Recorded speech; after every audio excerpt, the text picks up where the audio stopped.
Gurukul institute सूची 2.0 पर। जैसा कि हम लोग पढ़ रहे करंट अफेयर्स क्लास पढ़ते थे, आज की क्लास लेकर मैं हाजिर आप सभी के लिए। जैसा कि आज हमारा पहला प्रश्न है, IMD के अनुसार, क्या प्रश्न का है?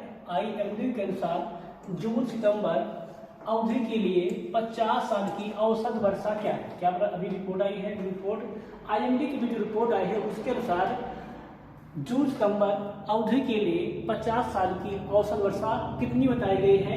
तो वो बच्चा बताएंगे जो 50 साल की है औसत वर्षा बताई गई है, वो है, गौर करेंगे, 87 सेंटीमीटर। कितनी बताई गई बेटा? वो बताई गई है 87 सेंटीमीटर अर्थात 35 इंच बताई गई बेटा। अभी जो हाल में रिपोर्ट IMD के अनुसार आई है, रिपोर्ट क्या बता रही है कि जो जून से लेकर सितंबर तक, आपसे बेटा, तो जून से लेकर सितंबर तक की जो औसत वर्षा पिछले 50 साल की रही है वो रही है 87 सेंटीमीटर अर्थात 35 इंच रही है। ठीक है, आगे हल्का सा गौर करेंगे, ध्यान देंगे तो हम लोग ध्यान देना। तो इसमें सबसे बड़ा पॉइंट क्या है, वो ये है कि IMD जून सितंबर की अवधि के लिए समान वर्षा क्या है 50 साल की रही, तो वो रही है औसतन 87 सेंटीमीटर अर्थात 35 इंच रही है, जबकि कितनी रही वो 96 से 104% के रूप में वर्गीकृत, कितना करता था? 96% से 104% के रूप में वर्गीकृत करता है। इतनी बार हम क्लियर नहीं है। सबसे इंपॉर्टेंट पॉइंट क्या है, वो इंपॉर्टेंट पॉइंट ये है कितनी रही बेटा, तो वो रही है 87 सेंटीमीटर से 35 इंच था। ठीक है ना। अगला ऑप्शन देखेंगे हम लोग, नेक्स्ट क्या करना है। हमारा क्वेश्चन ये है कि वित्त वर्ष 2024 में, क्या बेटा प्रश्न है, वित्त वर्ष 2024 में भारत का राजकोषीय घाटा डैश डैश डैश कितना रहा होगा? ठीक है ना, क्या पूछा गया है? वित्त वर्ष 2024 में भारत का जो राजकोषीय घाटा था वो कितना रहा था बेटा? वित्त वर्ष 2024 में भारत का राजकोषीय घाटा था वो था, गौर करेंगे, 16.54 लाख करोड़ रुपए। कितना था? वो था 16.54 लाख करोड़ रुपए था। कितना था? तो वो 16.54 लाख करोड़ रुपए। अगर बात करें क्या होता है वित्त वर्ष 2024 में भारत राजकोषीय घाटा कितना हो रहा है 16.54 लाख करोड़ रुपए। इतना घाटा भारत सरकार को कब आया है बेटा? ये आया है सन 2024 के वित्तीय वर्ष में। ठीक है ना, हल्का चर्चा करेंगे, गौर करें तो ध्यान रखो हल्के की बातें। क्या वित्त वर्ष 2024 में भारत का राजकोषीय घाटा कितना हो रहा है 16.54 लाख करोड़ रुपए रहा। ठीक है ना बेटा, राजकोषीय घाटे का जो बजटीय लक्ष्य था कितना था? वो था 17.86 लाख करोड़ रुपए था। कितना था वो? 17.86 लाख करोड़ रुपए था बेटा। वित्त वर्ष में 2024 में केंद्र सरकार जो राजकोषीय घाटा रहा सकल घरेलू था बेटा वो था 5.6%। कितना था बेटा? वो था 5.6%, जबकि संशोधन अनुमान कितना था बेटा? वो था 5.8% से कम था। कितना था बेटा? ये 5.8% से कम था, मतलब इतना अनुमान लगाया गया था। कितना रहा बेटा? वो रहा 5.6% ही रहा। क्लियर हो गया आपका? अगला क्वेश्चन गौर करेंगे, देखेंगे नेक्स्ट क्या रहता हमारा है वो क्वेश्चन ये है, ध्यान देना सब लोग।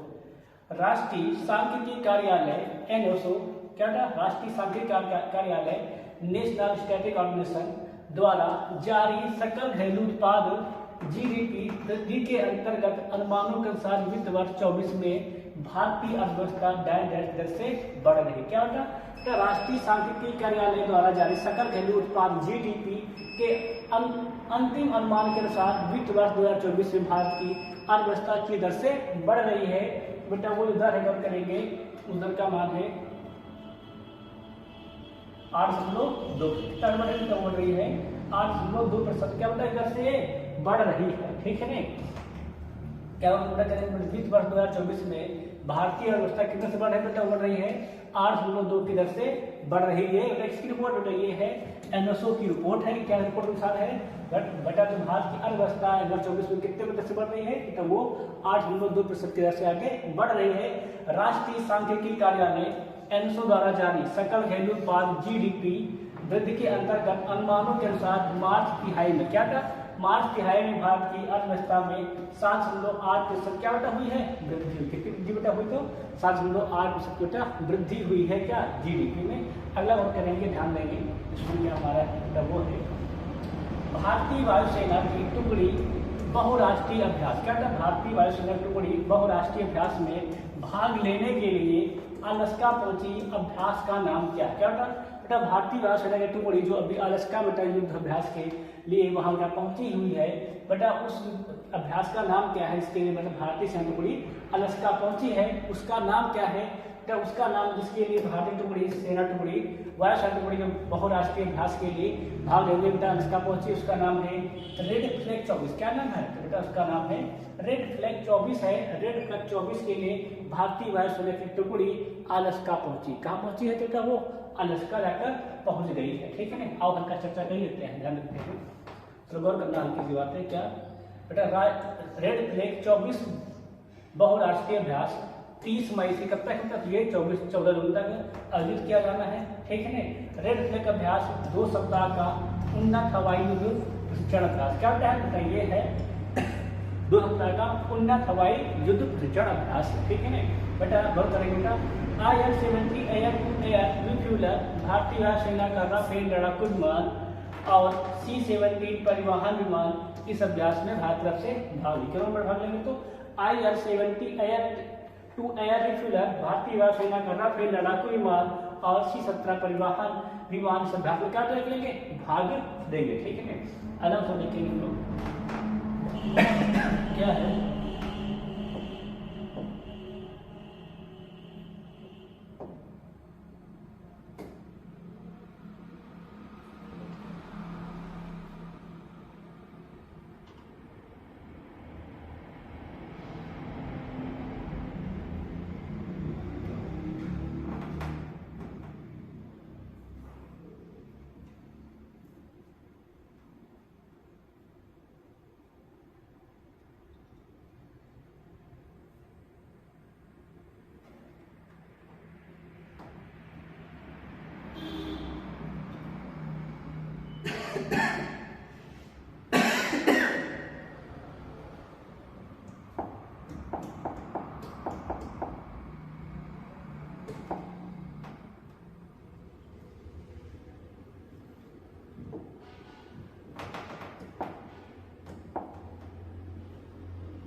आलो शब्द देखिए पांचवा क्या कहता है, जो बेटा क्वेश्चन नंबर हमारा 5 देखो क्या कहता है, वो कहता है भारतीय रिजर्व बैंक ने यूके से भारत में अपने घरेलू भंडारों में डैश डैश डैश सोना हस्तांतरण किया है। क्या प्रश्न है, भारतीय रिजर्व बैंक ने यूके कहाँ से, यूके से भारत में अपने घरेलू भंडारों में डैश डैश डैश सोना हस्तांतरित किया है।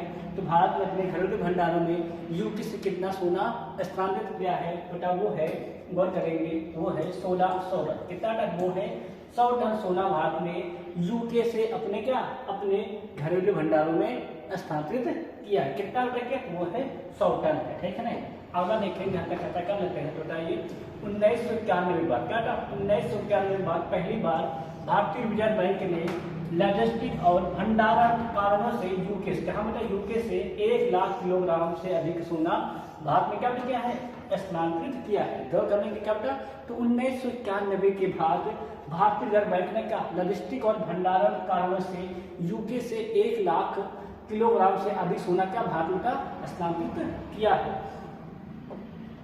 और करेंगे क्वेश्चन क्या हमारा है बेटा, क्वेश्चन ये 2023-24 में भारत में प्रत्यक्ष विदेशी निवेश FDI एक्टिविटी प्रवाह 3.4% से घटकर कितना हो गया है। क्या प्रश्न है कि 2023-24 में भारत में प्रत्यक्ष विदेशी निवेश FDI इक्विटी प्रवाह 3.49% से घटकर अब कितना हो गया है बेटा, वो पहले से घटकर हो गया है 44.42।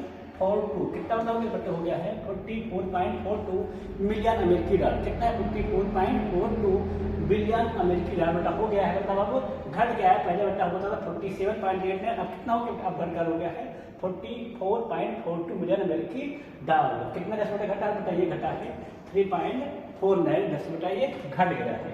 हल्का चर्चा कर लेंगे, थोड़ा से ध्यान देना। तो क्या वर्ष 2023-24 में भारत में प्रत्यक्ष विदेशी निवेश, क्या था भारत में प्रत्यक्ष विदेशी निवेश FDI इक्विटी प्रवाह कितना था? 3.4 कितना हो गया बताइए? हो गया 44.5 बिलियन का अमेरिकी डॉलर हो गया। मतलब पहले 47 था, कितना हो गया? हो गया 54.42 हो गया है। अगर हम देखेंगे नेक्स्ट क्या कहता है आपको करना।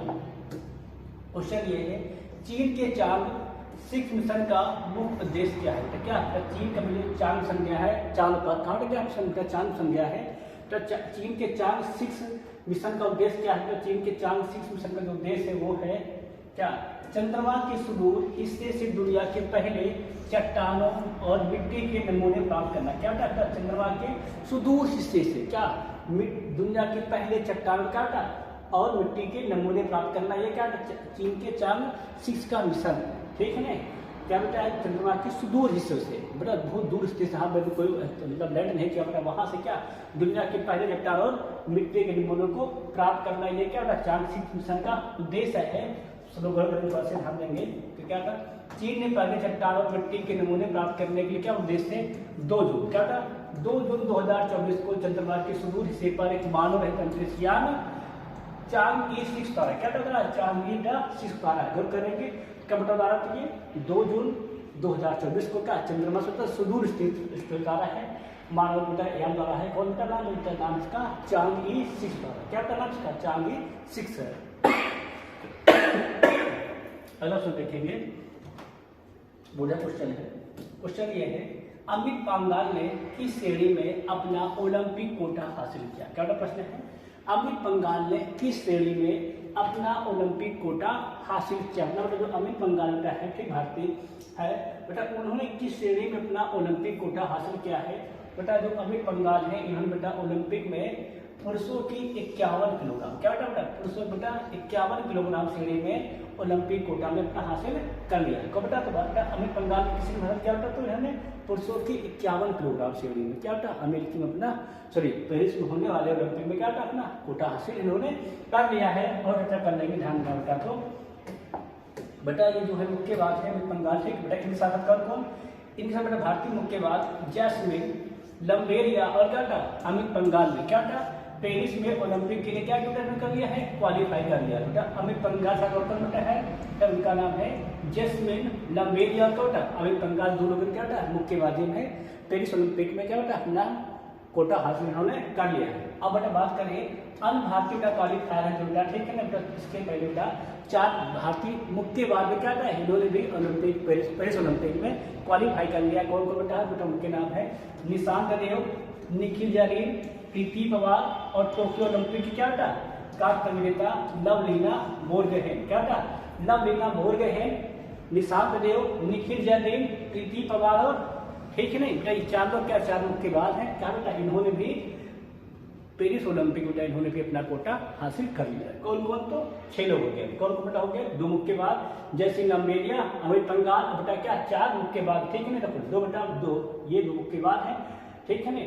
और दोस्तों करेंगे नेक्स्ट देखें 2 मुक्केबाज ये जो भी हासिल किया है बेटा 4 मुक्केबाज है पहले के 6 मुक्केबाज क्या बेटा पेरिस ओलंपिक में अपना कोटा हासिल कर लिया, ठीक है। अगला देखेंगे क्या उसमें हमारा है। अप्रैल 2024 में हुए अरुणाचल प्रदेश विधानसभा चुनाव में किस पार्टी ने बहुमत हासिल किया? क्या होता है? अप्रैल 2024 में अरुणाचल प्रदेश में हुए विधानसभा चुनाव में किस पार्टी ने बहुमत हासिल किया? मतलब बेटा किस पार्टी ने वहाँ पर विजय हासिल किया है? बेटा जो अप्रैल बेटा 2024 में कहाँ चुनाव हुए थे? तो अरुणाचल प्रदेश विधानसभा चुनाव हुए थे। उसमें जिस पार्टी ने बहुमत हासिल किया है उसका नाम है भारतीय जनता पार्टी अर्थात भाजपा। क्या बेटा भाजपा ने अरुणाचल प्रदेश चुनाव में फिर से क्या विधानसभा चुनाव का वहाँ पर बहुमत हासिल कर लिया। जिसने हासिल किया तो वो है भाजपा ने हासिल किया। कितना सीट पाया वोट करेंगे बेटा? अच्छा भाजपा ने 60 सीटों में से 46 सीट पाकर क्या था जीत हासिल की। कितना था? तो 60 में से 46 सीट भाजपा ने क्या बेटा अरुणाचल प्रदेश विधानसभा चुनाव में पाकर क्या वहाँ पर जीत हासिल किया है। बेटा इसी साल एक बहुत ध्यान देंगे, बेटा चुनाव चल रहे थे सिक्किम में, क्या चल रहे थे तो अप्रैल 2024 में हुए सिक्किम विधानसभा, कौन चुनाव बेटा सिक्किम विधानसभा चुनाव में इस राजनीतिक दल ने बहुमत हासिल किया। क्या होता है दल ने बहुमत हासिल किया है बेटा। एक बात था अरुणाचल प्रदेश में, कहाँ बेटा हुआ था अप्रैल में, सिक्किम में हुआ था।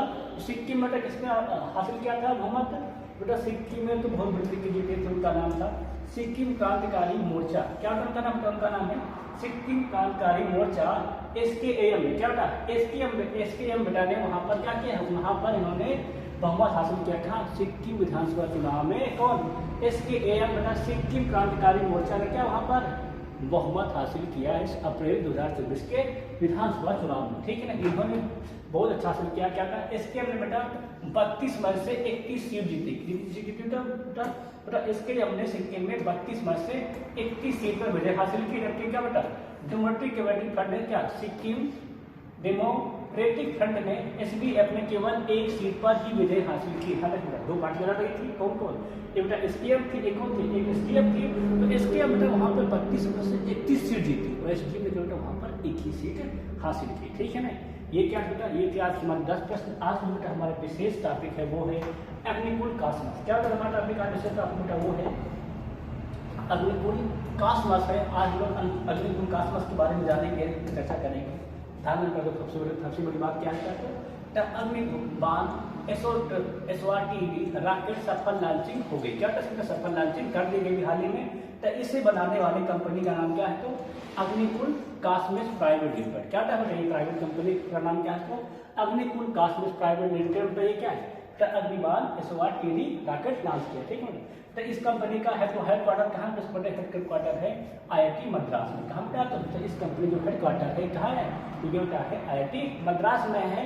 बेटा इस कंपनी के CEO कौन है, इस कंपनी के CEO है उनका नाम है श्रीनाथ रविचंद्रन। क्या बेटा उनका नाम है श्रीनाथ रविचंद्रन, इस कंपनी के CEO है, ठीक है ना। अब बेटा ये है कंपनी क्या करती है, इस पे वर्क कर लेंगे, कंपनी क्या करती है समझेंगे सुनो बेटा। अग्निकुल SORTV दुनिया का पहला क्या single piece 3D printed engine का उपयोग करने वाला रॉकेट। क्या बताइए, दुनिया का पहला सिंगल पीस 3D प्रिंटेड, क्या बोला 3D प्रिंटेड इंजन का उपयोग करने वाला दुनिया का पहला रॉकेट है। सबसे बड़ी बात क्या होता है, इसे स्वदेशी रूप से डिजाइन किया गया। क्या क्या इसको स्वदेशी रूप से डिजाइन किया गया है। गौर करेंगे कहाँ पूछन किया गया, धन्यवाद। चेन्नई स्थित क्या था अंतरिक्ष स्टार्टअप अग्निकुल कासमास प्राइवेट लिमिटेड के ने गुरुवार का 30 मई कब किया किया है 30 मई 2024 को सुबह कितने बजे 7:15 पर श्रीहरिकोटा से एकल 3D मुद्रित इंजन से क्या होता है 3D मुद्रित इंजन के साथ दुनिया का क्या होता है पहला रॉकेट इन्होंने अग्निबाण सब ऑर्बिटल टेक्नोलॉजी के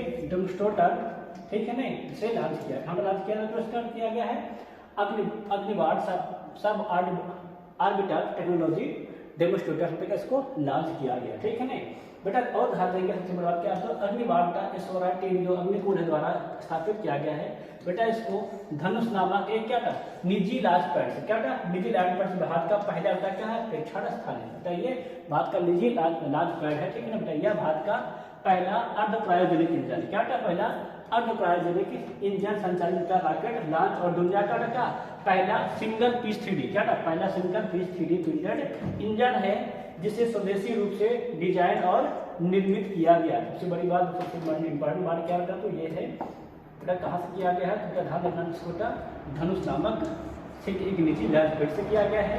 और सबसे बड़ी बात क्या है भारत का पहला परीक्षण पे है, ठीक है ना, और ये पहला अर्ध प्रायोजनिक इंजन भी है, ठीक है ना। और उसके बाद बेटा दुनिया का पहला single piece 3D printed engine है, क्या है दुनिया का पहला single piece 3D printed engine, ठीक है ना। और बेटा सबसे बड़ी बात ये स्वदेशी रूप से निर्मित है, ठीक है ना। कहाँ बेटा इसका हेडक्वार्टर तो वो IIT मद्रास में है।